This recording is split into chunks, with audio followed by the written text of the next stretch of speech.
আমাদের তরুণ প্রজন্ম এখন ওয়ার্ল্ড কাপের হিস্ট্রি জানে, এই ব্রাজিল আর্জেন্টিনার হিস্ট্রি জানে, মেসি নেইমারের হিস্ট্রি জানে। দাঁড়ান, এগুলোর প্রয়োজন নাই, এটা কোনো প্রয়োজন নেই। আমাদের তরুণ প্রজন্ম এদের হিস্ট্রি জানে, নায়ক নায়িকাদের হিস্ট্রি জানে, গায়ক গায়িকার হিস্ট্রি জানে।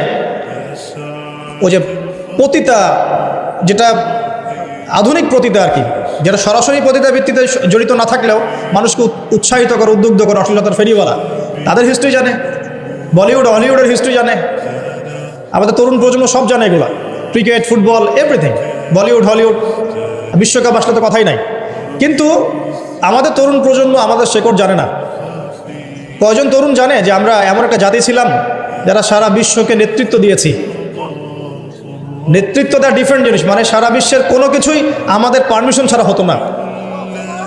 এমন একটা অবস্থা ছিল, বিশ্বের কোনো জায়গায় কোনো মুসলিমকে আঘাত করবে, অন্যায়ভাবে তাকে মেরে ফেলবে বা টর্চার করবে, এই সাহস কারো ছিল না। এমন যুগ ছিল। মুসলিম পুরুষের কথা বাদ দেন, মুসলিম কোনো নারীর দিকে চোখ তুলে তাকাবে বা তার ইজ্জত হরণ করবে এমন ক্ষমতাও কারো ছিল না।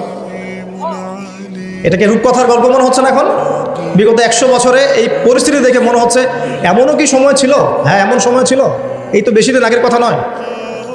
ঘরে ঘরে হাফেজ ছিল, ঘরে ঘরে হাফেজ, ঘরে ঘরে আলেম, ঘরে ঘরে মুফতি মুহাদ্দিস ভর্তি।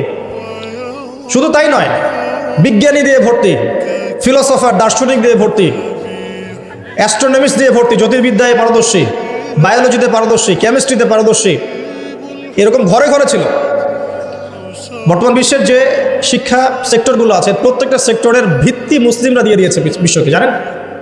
এই যে অর্থনীতি নিয়ে আমরা এত বাড়াবাড়ি করি না, সবচেয়ে সেরা অর্থনীতি শিখিয়েছেন ইউসুফ আলাইহিস সালাম। কে শিখিয়েছেন? সূরা ইউসুফ পড়ে দেখেন। আমরা সূরা ইউসুফ এর নাম শুনলে মনে করি ইউসুফ মানে ইউসুফ জুলেখা, ইউসুফ জুলেখা, তাই না? মাথায় চলে আসে ইউসুফ আর জুলেখা। ইউসুফ আলাইহিস সালাম কি ছিলেন? খুব সুন্দর দেখতে ছিলেন, এতটুকু জানি আমরা।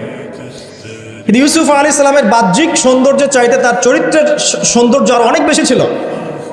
তাকে রাজার স্ত্রী অফার করছে ভালোবাসার, প্রেম বিনিময়ের, দরজা লাগিয়ে দিচ্ছে, আর তিনি বলছেন মাআযাল্লাহ, আমি আল্লাহকে ভয় করি। তার চরিত্রের সৌন্দর্য দেখেন। খালি আমরা রূপের সৌন্দর্যের কথা বলি, তাই না? ইউসুফ আলাইহিস সালাম যখন কারাগারে, কেন কারাগারে পাঠিয়েছে? বিনা অপরাধে। আর বিনা অপরাধেও মানুষ কারাগারে যায়। কারাগারে যারা যায় তারা সবাই যে অপরাধী এমনটা নয়, বিনা অপরাধেও মানুষ কারাগারে যায়। দাঁড়ান, ইউসুফ আলাইহিস সালাম কেন গেলেন? তাকে অপবাদ দেওয়া হয়েছে, জেনার অপবাদ, নাউজুবিল্লাহ। 1 দিন 2 দিন না, 7 দিন 10 দিন না, 12টা বছর তিনি কারাগারে। কত বছর? 12 বছর।